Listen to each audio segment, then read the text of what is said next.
Kalau orang berbuat kesalahan, kezaliman, hatinya gelisah nggak? Lihat polisi kaget. Datang orang KPK walaupun bukan mau periksa dia, cuma mau berkunjung, kaget luar biasa. Betul nggak? Tapi kalau nggak bersalah, ketemu polisi biasa-biasa saja, ketemu KPK juga biasa, berhadapan dengan jaksa juga biasa kan? Hanya orang yang beriman dan tidak berbuat kezaliman. Yang pertama adalah kezaliman dalam arti mempersekutukan Allah Subhanahu wa Ta'ala. Ini khianat kepada Allah. Perbuatan khianat ini akan berbalik pada dirinya.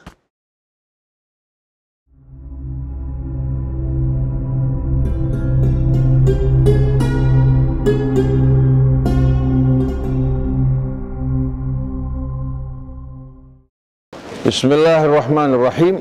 Alhamdulillahi rabbil alamin. Allahumma salli ala Muhammadin wa ali Muhammad. Assalamu alayka ya Rasulullah. Assalamu alayka ayyuhal mab'uth rahmatan lil alamin. Assalamu alayka ayyuhas sirajul munir. Assalamu alayka wa ala ahli baitika at-tayyibin wa sahabatihil ghurril mayamin.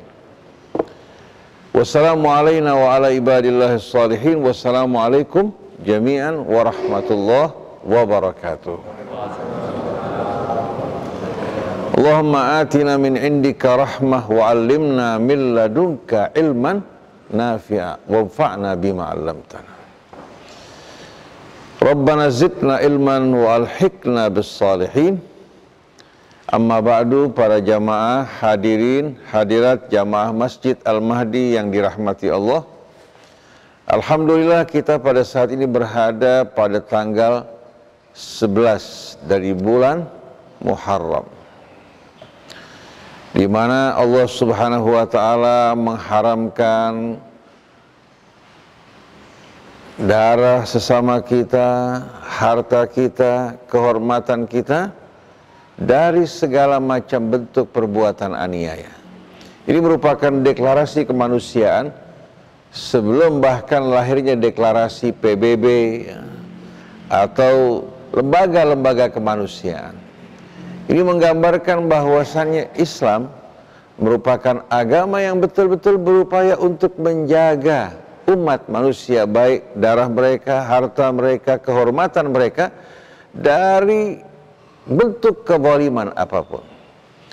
Oleh karena itu tidak mungkin kita menjadi seorang mukmin atau muslim sejati melainkan apabila betul-betul kita menjaga pesan-pesan Allah Subhanahu wa Ta'ala.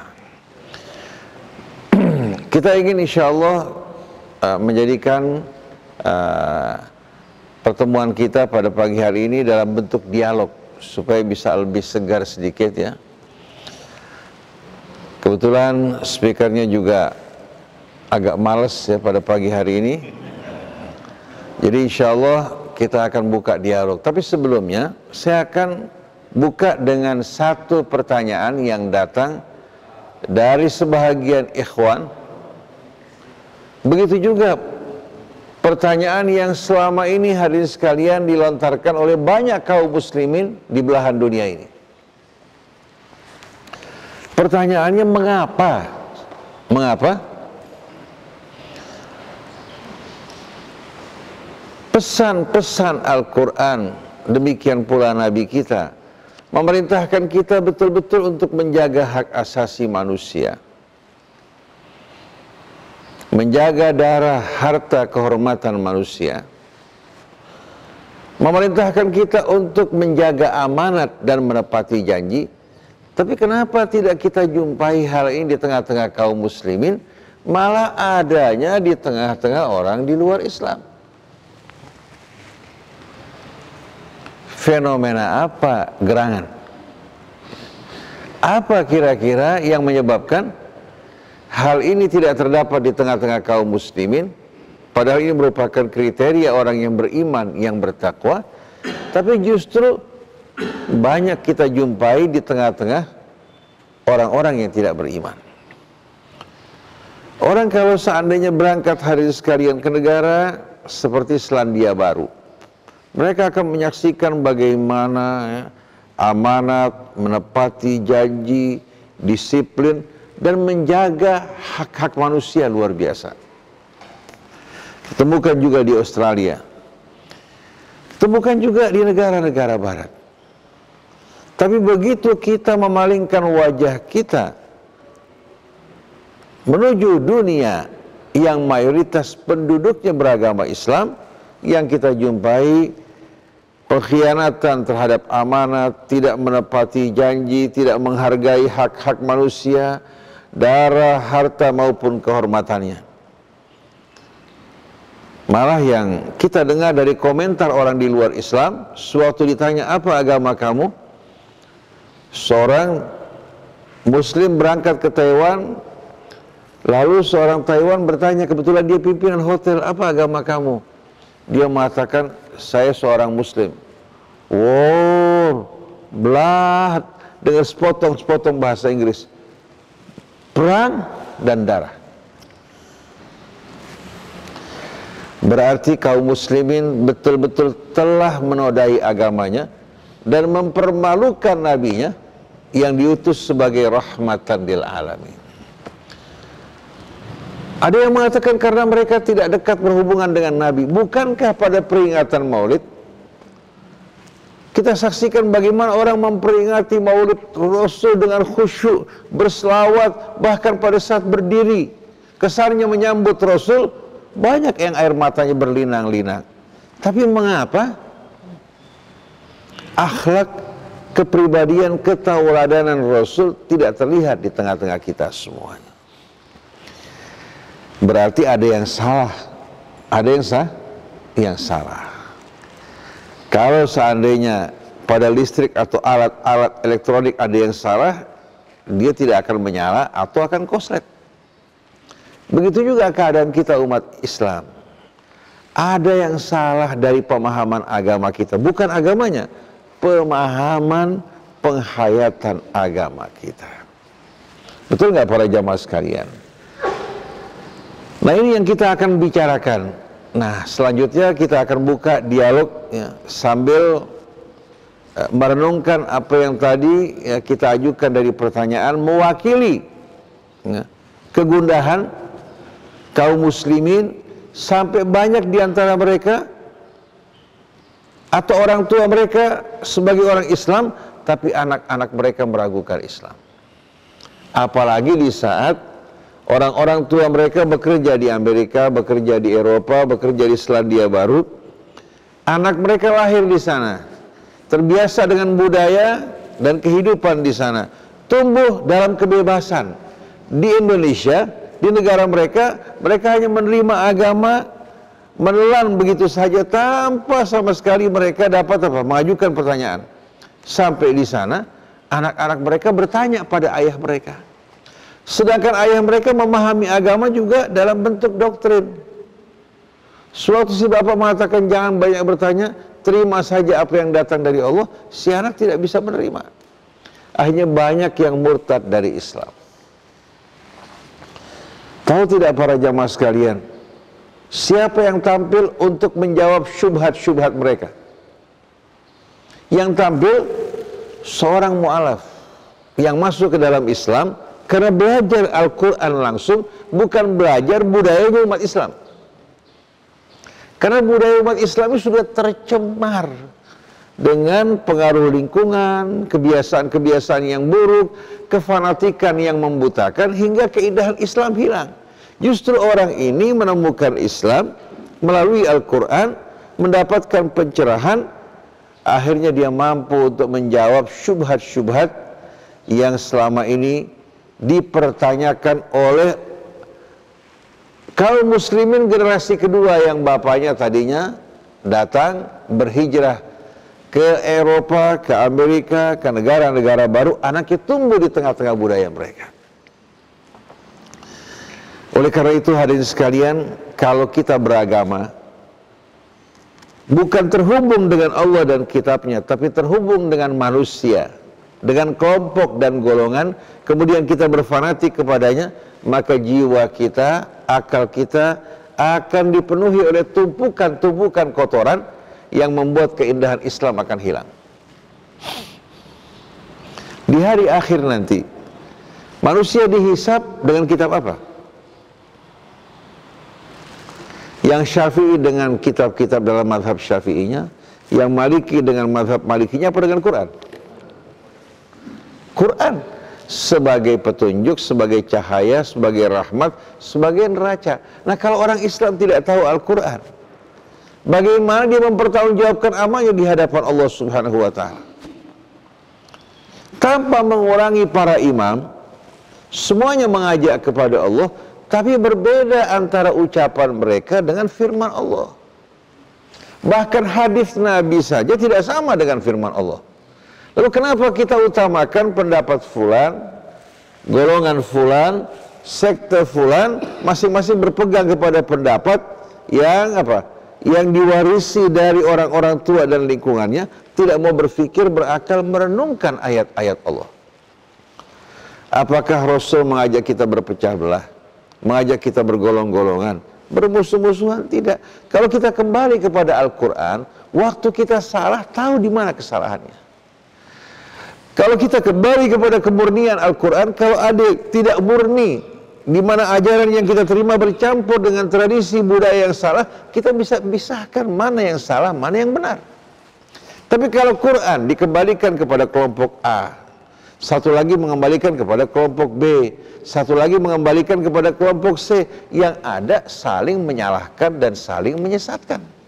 Betul tidak? Jadi selama ini hati kita tidak terhubung dengan Allah. Jadi beragama kita ini bukan beragama ya, yang terhubung dengan Allah, dengan pengawasannya, dengan harapan kepada Allah dan ridhonya, tapi terhubung dengan apa-apa yang diucapkan manusia, dengan doktrin yang ditanamkan. Sebagai contoh Bapak Ibu sekalian, saya kebetulan pada saat itu mungkin baru kelas 2 SD. Saya kebetulan menyaksikan pertandingan bulu tangkis bersama satu mahasiswa UI dari Padang. Orangnya baik dan agamis. Saya masih kecil, kanak-kanak pada usia SD, menyaksikan pertandingan bulu tangkis antara grup Denmark, ya, kemudian Indonesia, Malaysia. Ya, kita tahu itu merupakan mereka-mereka yang memonopoli pertandingan. Masih ada Rudi Hartono, ya, dan rombongan-rombongannya. Lalu mahasiswa ini tanya sama saya, Ustadz, Husein, madhab kamu apa? Saya bingung. Saya bilang, saya orang Islam. Ya, tapi madhab kamu apa? Apa itu madhab? Dijelaskan ada Syafi'i, ada Maliki, ada Hambali, ada Hanafi. Saya bingung. Saya nggak mampu untuk menentukan. Saya pulang ke rumah, tanya di rumah, sebetulnya madhab kita ini apa? Mereka mengatakan Syafi'i. Saya bertanya pada para jamaah, perlu nggak anak usia 2 tahun? Atau salah seorang dari kita, dari mulai ini dicemari oleh apa? Oleh doktrin madhab. Padahal sebetulnya orang awam ini tidak punya madhab. Orang awam tergantung apa yang diajarkan gurunya. Yang mempelajari madhab itu yang mempelajari ya, usul-usul ya, bagaimana kita memetik hukum dari mana? Dari sumbernya. Syafi'i punya usul, Maliki punya usul, tapi tidak mutlak semuanya pasti benar, tidak. Ini merupakan apa? Kaidah-kaidah yang dibuat oleh manusia. Sedangkan tukang gado-gado, tukang asinan, tukang soto, masa dia tahu perbedaan mazhab? Seharusnya diajarkan tuntunan Islam. Lalu kalau ada perbedaan, jelaskan padanya. Perbedaan ini bukan perbedaan yang bisa apa? Yang harus memisahkan kita. Jadi kalau kamu lihat orang sholat begini atau begini atau begini, jangan kamu ribut. Dalam prinsip-prinsipnya sama. Diperkenalkan pertama-tama kepada Allah, kepada Rasulnya, kepada kitab-kitabnya, kepada hari akhir. Ini yang penting, bukan justru dari mulai kecil dicekokin madhab.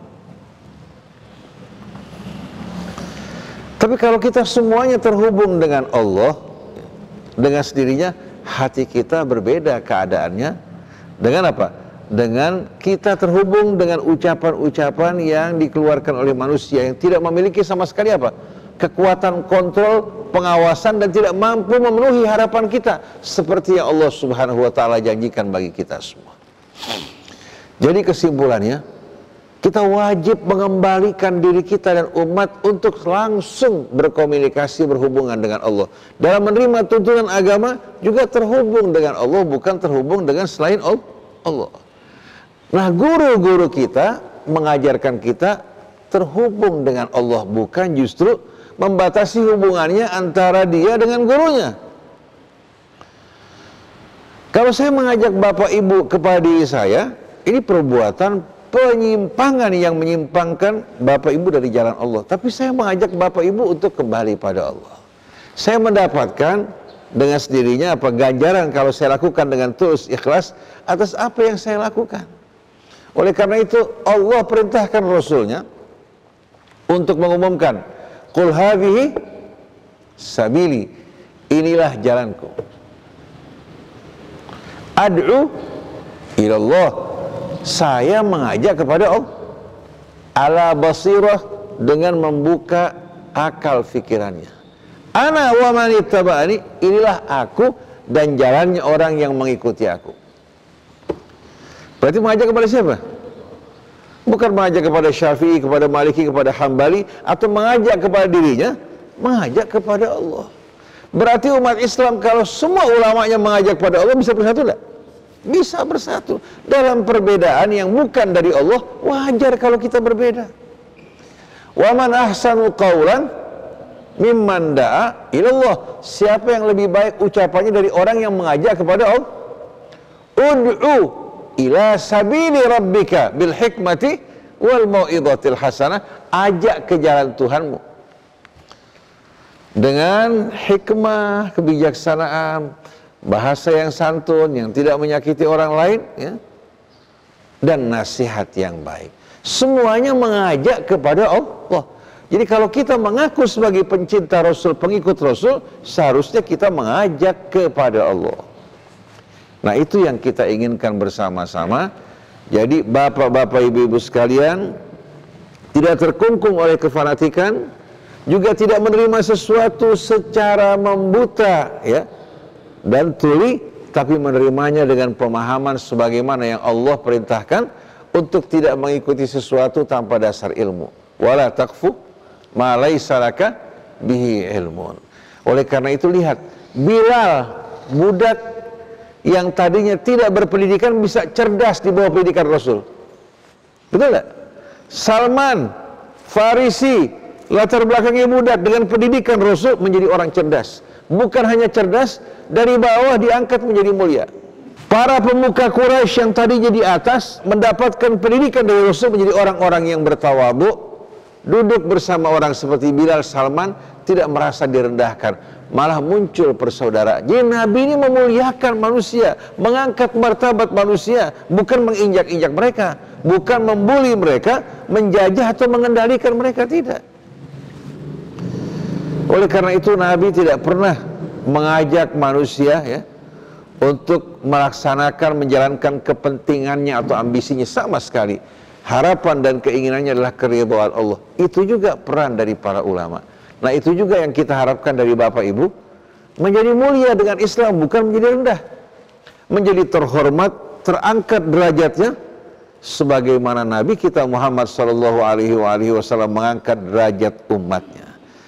Tapi yang kita jumpai malah ulama bukan mengangkat martabat derajat orang yang belajar padanya, malah membulinya, mengendalikannya, mengemudikannya untuk apa? Untuk kepentingan dirinya, ambisi dan kekuasaannya. Wal-iyadzubillah.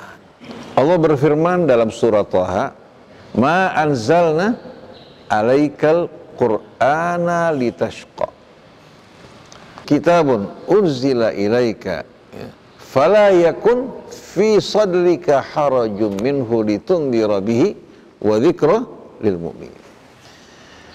Pembukaan yang pertama pada surat Thaha, pembukaan yang kedua pada surat Al-A'raf. Wahai Rasulullah, kami tidak menurunkan Al-Quran kepadamu untuk membuat kamu merana sengsara dan celaka. Karena tugas Nabi ini bukan memaksakan orang untuk beriman. Tugas Nabi menyampaikan pesan-pesan Allah. Kalau diterima untuk keselamatan mereka, kalau ditolak, Nabi tidak bertanggung jawab. Oleh karena itu sebelumnya Nabi, sebelum mendapatkan kabar dan peringatan dari Allah ini, Nabi pernah dari sedihnya itu, ya, karena menyaksikan mereka tidak menerima apa yang disampaikan untuk keselamatan mereka, dari sedihnya sampai mengancam dirinya. Fala'allaka bakhi'un nafsaka ala atharihim illam yu'minu bihadzal hadithi asafa. Seolah-olah engkau akan membiarkan diri kamu binasa karena kesedihan, karena kedukaan. Karena mereka, ya, tidak beriman kepada firman Allah Subhanahu wa ta'ala yang kau sampaikan pada mereka. Nabi bukan seorang yang ambisi ingin apa? Diikuti, bukan. Tapi Nabi menginginkan keselamatan, kebahagiaan mereka. Beliau jiwanya penuh dengan rahmat, sebagaimana orang tua bersedih kalau anaknya apa? Menempuh jalan yang tidak benar. Perasaan Nabi terhadap umatnya lebih besar daripada perasaan ayah ibu terhadap anaknya. Kalau tidak mungkin Allah berfirman, laqad ja'akum rasulun min anfusikum azizun 'alaihi ma anittum harisun 'alaikum bil mu'minina raufur rahim. Tapi herannya ulama-ulama kita tidak memiliki sifat Nabi yang sayang pada umat. Malah orang yang sudah Islam mau dikeluarkan dari Islam supaya masuk neraka, dikafirkan, disesatkan, bukan diberikan bimbingan dan petunjuk. Jadi kami tidak menurunkan Al-Quran kepadamu wahai Rasulullah agar engkau merana, agar engkau menderita. Justru Quran ini, ya, adalah nur yang Allah Subhanahu wa ta'ala tuangkan ke dalam hatimu, dan Allah perintahkan kamu untuk membawa nur ini di tengah-tengah umat manusia yang menyambut, menerima untuk kebaikan mereka. Berarti mereka memilih jalan yang terang. Adapun yang menolak, berarti hujjah Allah telah sampai kepada mereka. Nah, kalau ini peran dari Rasul membacakan Al-Quran untuk mengeluarkan manusia dari kegelapan menuju cahaya yang terang benderang, kira-kira apa yang seharusnya ulama ikuti? Menyampaikan Al-Quran juga bukan? Tapi yang terjadi, ulama-ulamanya banyak yang menghalangi orang dari Al-Quran. Wa wailun lil kafirin alladzina yastahibbuna al-hayata ad-dunya 'alal akhirati wa yasudduna an sabilillah wa yabghunaha iwaja ulaika fi dhalalin ba'id. Sungguh celaka bagi orang-orang yang kafir. Itu mereka yang mencintai dunia lebih daripada kecintaan mereka terhadap hari akhirat. Oleh karena itu demi dunia, akhirat dikorbankan. Dan mereka bukan hanya mencintai kehidupan dunia lebih daripada akhirat, mereka juga menghalang-halangi manusia dari jalan Allah. Berpaling dari jalan Allah, menghalang-halangi, memalingkan manusia dari jalan Allah ke jalan yang lain. Kata sadda yasuddu bisa berarti berpaling, bisa juga berarti memalingkan. Kalau orang sudah berpaling dari jalan Allah, mungkin nggak dia senang lihat orang di jalan Allah? Mustahil. Berarti dia akan berupaya untuk juga memalingkan orang dari jalan Allah ke jalan yang lain. Seperti iblis. Mana mungkin dia akan membiarkan manusia masuk ke dalam surga, dirinya masuk ke dalam neraka. Oleh karena itu dia bersumpah untuk menyesatkan manusia supaya sama seperti dia, bersama-sama masuk neraka. Yang mencintai kehidupan dunia melebihi akhirat, dan mereka juga berpaling dari jalan Allah dan mengajak manusia berpaling meninggalkan jalan Allah ke jalan-jalan yang tidak jelas. Jalan Allah kitabnya. Wa anna hadza sirati mustaqima. Inilah jalanku yang lurus. Karena orang kalau jalan di jalan Allah pasti bakal bertemu dengan tujuan dengan mudah. Yang dari timur, yang dari barat, dari selatan, dari utara, mereka akan bersatu, bertemu di titik yang sama. Tapi kalau dari jalan Allah mereka berpaling ke jalan yang lain, pasti mereka akan bercerai-berai. Wala tattabi'us subula fatafarraqa bikum an sabili. Jangan ikuti jalan yang bermacam-macam, kalian pasti akan dicerai-beraikan dari jalan Allah. Yang satu mengatakan nahnu syiah, satu lagi mengatakan nahnu sunnah. Yang sunnah terbagi-bagi lagi, yang syiah terbagi-bagi lagi. Mau dibawa kemana kita? Katakan nahnu muslimun. Dan Islam punya prinsip yang jelas. Al-Quran merupakan rukun imannya. Mari kita kembali kepada kitab Allah. Wa makhtalaftum fihi min syai'in fahukmuhu ilallah. Apa saja yang kalian perselisihkan, hukumnya ada dalam kitab Allah. Tapi kalau perbedaan ini hanya perbedaan pendapat, kamu ikuti pendapat kamu, saya dengan pendapat saya, mudah-mudahan kita diterima di sisi Allah. Tapi kalau sudah kembali pada syariat Allah, tidak ada tawar-menawar dong. Kalau Allah bilang A, jangan bilang B. Kalau Allah bilang B, jangan bilang A. Apa yang datang dari Allah wajib kita mengatakan sami'na wa ata'na. Tapi kalau datang dari Ustadz Hussein sebagai pendapat, Ustadz Hamzah sebagai pendapat, maka dengan sendirinya pendapat saya maupun Ustadz Hamzah itu pendapat yang bisa salah, bisa benar. Betul enggak? Tapi kalau yang dibacakan ayat Allah dengan jelas, maknanya tidak mengandung multitafsir, jangan dirubah-rubah. Oleh karena itu, Syafi'i tidak mutlak benar. Maliki pun demikian. Bisa saja pendapat mereka benar, bisa saja sah. Bisa saja pendapat mereka dulu cocok pada masa dulu karena situasinya. Sekarang tidak cocok. Seperti perumpamaan yang sering Ustaz Hamzah sampaikan. Dalam perintah zakat Allah berfirman, ya ayyuhalladzina amanu anfiqu min thayyibati ma kasabtum wa mimma akhrajna lakum minal ard. Wahai orang yang beriman, infakkan sebahagian dari hasil usaha kalian yang thayyib. Dan apa saja yang kami hasilkan, keluarkan bagi kalian dari hasil bumi. Pada zaman dulu hasil bumi terbatas, betul enggak? Hasil pertaniannya, begitu juga hasil tambangnya dulu belum ada nikel, betul enggak?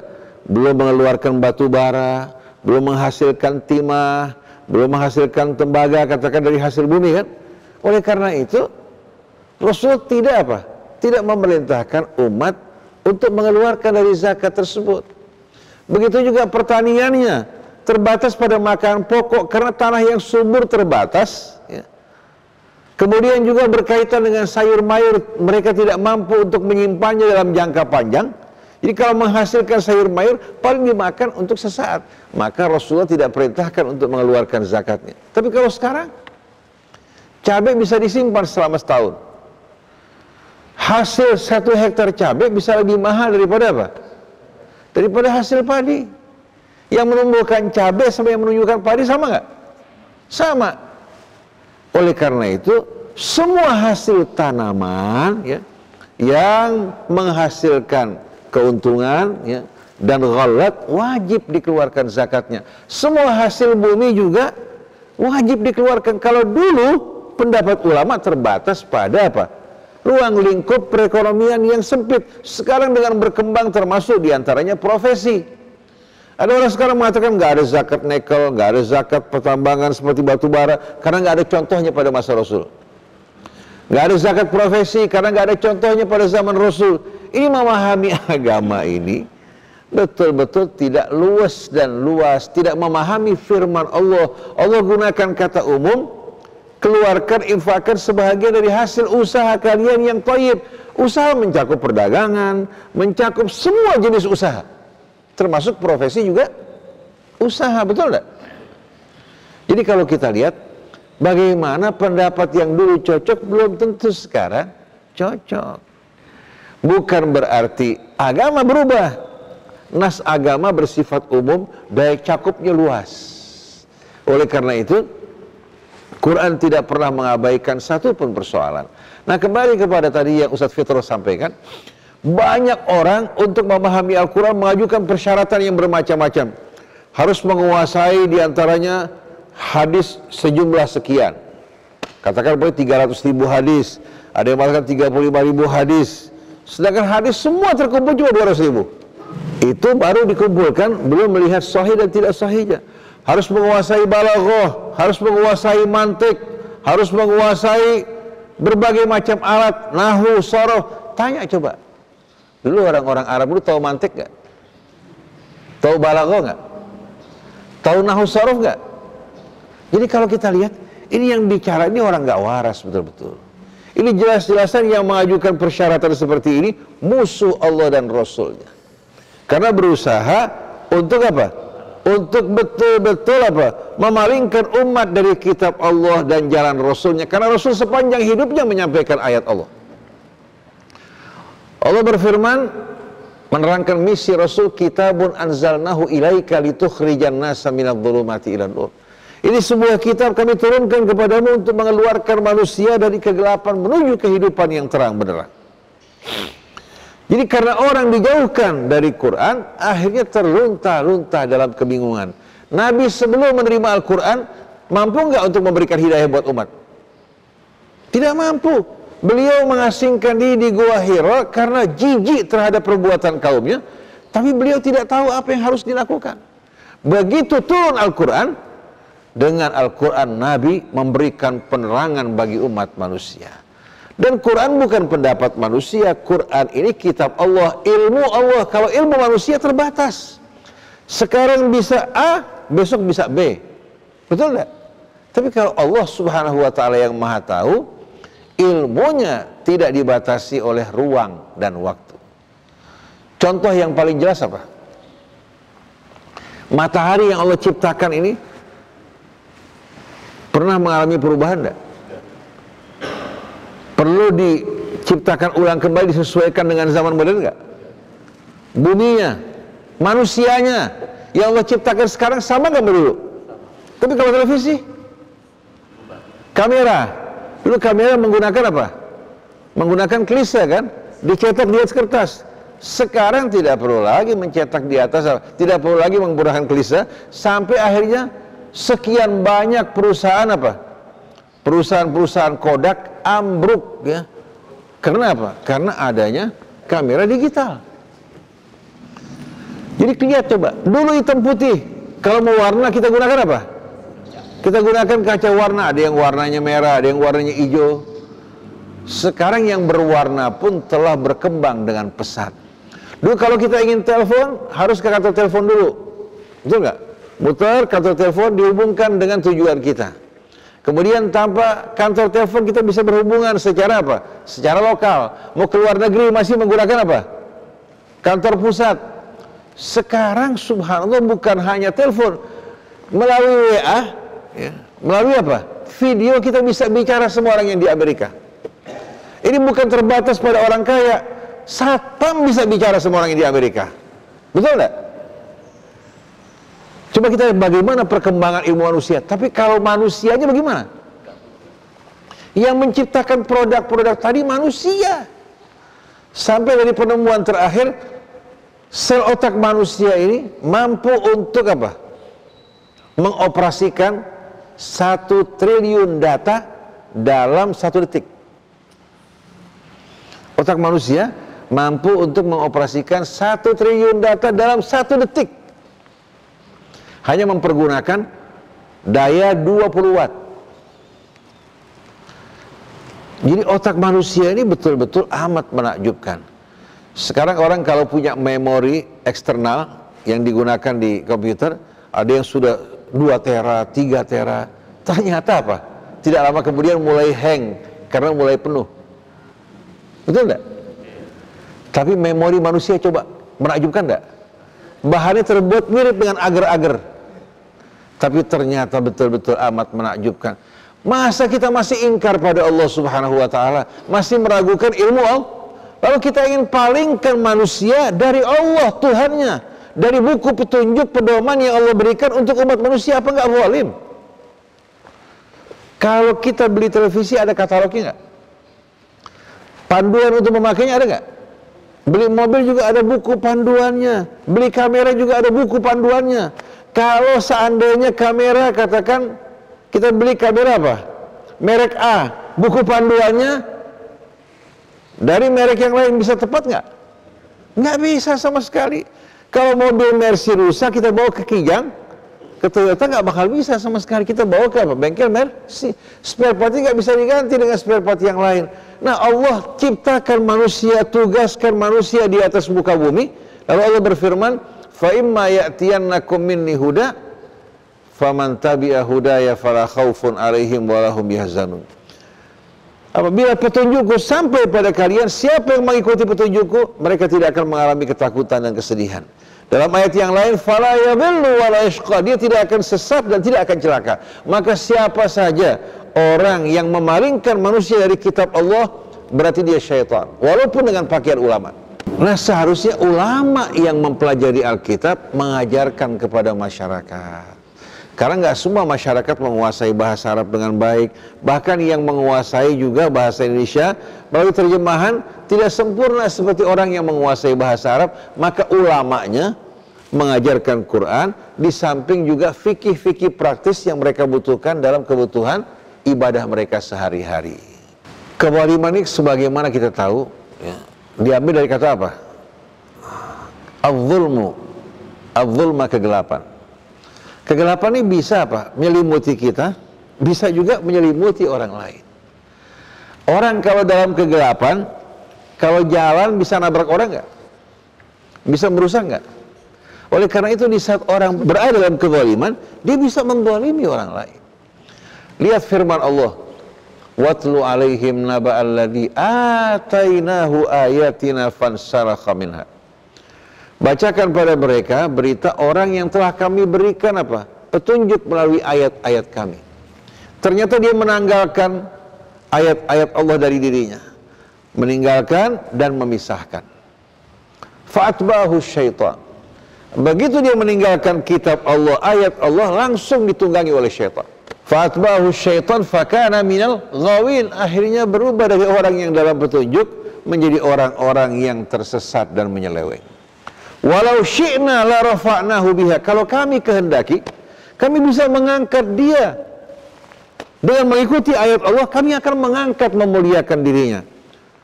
Walau syi'na la rafa'nahu biha walakinnahu akhlada il ard. Tapi dia meninggalkan ayat Allah karena ingin mendekam ke bumi. Karena kecintaannya pada dunia. Famathaluhu kamathalil kalbi. Perumpamannya mirip dengan seekor anjing. In tahmil alaihi ilhaf, kamu hardik tetap aja lidahnya keluar. Au tatrukhu yalhaf, kamu biarkan juga lidahnya tetap keluar sambil meneruskan nafasnya. Menjijikkan nggak kalau manusia seperti anjing? Dzalika mathalul qaumil ladzina apa? Dzalika mathalul qaumil ladzina kadzdzabu biayatina. Setelah itu faqsusil qasas la'allahum yatafakkarun. Perhatikan, sa'a mathalanil qaumul ladzina kadzdzabu biayatina wa anfusahum kanu yadhlimun. Ceritakan perumpamaan orang-orang ya yang mendustakan apa? Ceritakan kisah ini, gambaran orang yang meninggalkan ayat Allah agar menjadi bahan renungan buat mereka. Dari manusia mulia terhormat menjadi seekor anjing yang tugasnya menjaga rumah, memburu, bermain sirkus, ya. Coba, dia bekerja untuk orang lain. Sedangkan manusia diciptakan untuk Allah, bukan untuk menjadi budak manusia. Allah ciptakan manusia untuk menjadi apa? Hamba yang mengabdi kepada Allah. Dunia Allah ciptakan untuk dirinya. Sesama manusia, saudaranya.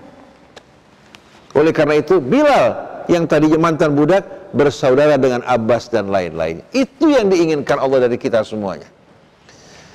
Sa'a mathalanil qaumul ladzina kadzdzabu biayatina, betapa buruknya perumpamaan orang-orang yang mendustakan ayat kami. Akibatnya apa? Wa anfusahum kanu yadhlimun. Akhirnya mereka zalimi diri mereka dan zalimi sesama mereka. Begitu orang keluar dari aturan, pasti akan seradak seruduk. Sebagai contoh, lampu merah mati, kita lihat yang berkumpul depan lampu merah, ada yang PhD, ada yang master, ada yang berpendidikan, ada pengusaha. Begitu di lampu merah tanpa aturan, masing-masing seradak seruduk, ingin yang lebih cepat kan? Akhirnya macet berjam-jam. Butuh ada aturan yang disepakati, dan tidak ada yang lebih indah dari firman Allah Subhanahu wa ta'ala. Jadi orang begitu meninggalkan ayat Allah, pasti dia akan berbuat kezaliman. Nah, banyak orang Islam menganggap dia menjalankan ayat Allah, hukum Allah, padahal yang mereka berbuat kezaliman. Contoh, seorang laki-laki tidak memperlakukan istrinya dengan baik, tapi selalu membentak istrinya. Kamu kalau tidak taat sama suami, kamu masuk neraka. Kalau kamu nggak dapat ridha suami, kamu masuk neraka. Banyak nggak begitu laki-laki? Banyak begitu. Ini zalim menggunakan apa? Menggunakan hadis-hadis Nabi, tapi ditempatkan bukan pada tempatnya. Kamu pasangan suami istri yang laki-laki wajib memperlakukan istrinya dengan mulia sebelum menuntut haknya. Istri juga wajib memperlakukan suaminya dengan mulia, jangan hanya menuntut haknya. Kalau dua-duanya menjaga hak masing-masing jauh dari kezaliman, mereka akan hidup harmoni. Betul tak? Kalau suami hanya maunya menuntut aja, mengancam, kemudian dia membawakan hadis-hadis yang mengancam perempuan yang tidak taat sama suaminya, dia lupa bahwa dia tidak menjalankan kewajibannya, tidak memperlakukan istrinya dengan mulia, hingga istrinya hatinya penuh dengan kebencian pada suaminya. Bagaimana mungkin langit bumi akan tegak tanpa keadilan? Begitu juga bapak kerjanya ngancam anaknya, anak durhaka, kalau kamu nggak taat nggak bakal mencium bau surga. Tapi si anak nggak pernah dididik dengan baik, nggak pernah diperlakukan dengan mulia, tidak pernah sama sekali mendapatkan kasih sayang. Ayah hanya kerjanya mengeluarkan instruksi. Dulu abah waktu nakal dipukul pakai gesper sampai berdarah-darah. Dalam anggapan dia ini benar. Pernah nggak Rasulullah melakukan? Jadi sering si bapak ini memperlakukan anak seperti bapaknya memperlakukan dirinya. Tuh dulu ada punya abah begini. Lihat abah jadi ini gara-gara pendidikan abah yang keras. Jadi apa aja rusak ente. Nggak mengenal adab, nggak mengenal kemanusiaan. Jadi banyak kita jumpai orang menggunakan agama, menyalahgunakan agama. Oleh karena itu lihat Rasul coba. Quran berpesan wa ashiruhunna bil ma'ruf. Nabi juga ingatkan kita dalam hajjatul wada, istausu bin nisa'i khaira.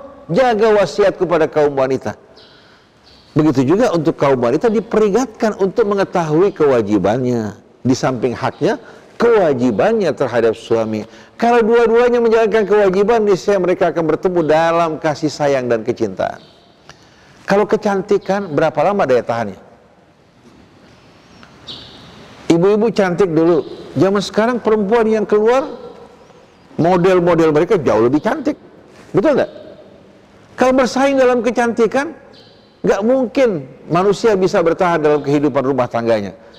Kecantikan ini hanya sekedar hiasan. Tapi subhanallah, pasangan suami istri yang saling menghormati, mereka betul-betul akan merasakan keindahan, kebahagiaan, dan rasa sakinah dalam hidup mereka, melebihi pasangan-pasangan yang tampan dan cantik. Apalagi sekarang zaman penipuan dalam dalam seni make up ini luar biasa. Orang yang jelek bisa berubah jadi wanita cantik. Sampai begitu selesai malam pengantin, si perempuan kelihatan gugur semua hiasannya, kaget suaminya. Jadi bapak-bapak ibu-ibu sekalian, rumah tangga ini hanya baru akan damai dan indah pada saat pasangan suami istri berumah tangga masing-masing menjalankan kewajibannya, masing-masing bersifat mulia. Walaupun suaminya kurang tampan, istrinya cantik, kalau suaminya mulia, si wanita betul-betul akan mencintai dirinya. Begitu juga sebaliknya, lakinya tampan, istrinya biasa-biasa aja, tapi Allah kasih subhanallah, kemana pergi sama-sama saling merindukan. Tapi pasangan yang tampan dan cantik malah jarang bertemu. Si laki di timur, si perempuan di barat. Kalau jalan-jalan sampai dalam kawinan, si laki-laki cuma apa? Perintahkan istrinya pergi ke salon, mau dipamerkan depan teman-temannya. Padahal tidak ada sama sekali kehangatan di hati mereka. Persis seperti kembang plastik. Betul nggak? Walaupun indah tapi nggak berjiwa sama sekali. Jadi Bapak Ibu sekalian, Allah Subhanahu wa Ta'ala muliakan kita dengan Islam, muliakan kita dengan Al-Quran, muliakan kita dengan Nabi kita. Tugas kita, mari kita muliakan sesama manusia. Jangan kita pandang remeh mereka. Nabi memanggil orang-orang yang belajar bersama, Nabi, yang dekat dengan Nabi, dengan panggilan ashabi. Bukan panggilan murid-muridku, tapi ashabi.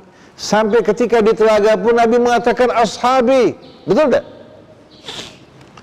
Kita lihat bagaimana panggilan yang begitu indah. Ini Nabi mana mungkin dibandingkan dengan umatnya. Tapi bagaimana ketawaduan Nabi, kehangatan Nabi bersama umatnya. Sampai mereka rela untuk apa?